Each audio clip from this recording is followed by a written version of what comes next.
Good job, night 5. Hey, keep a close eye on things tonight, okay? From what I understand, the building is on lockdown.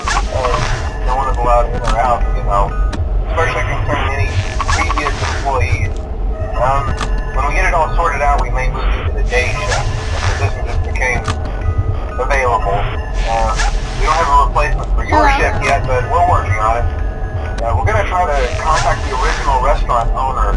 I think the name of the place was Freddy's Family Diner or something like that. It's closed for years, though. I doubt we'll be able to track anybody down. So just get through one more night. Hang in there.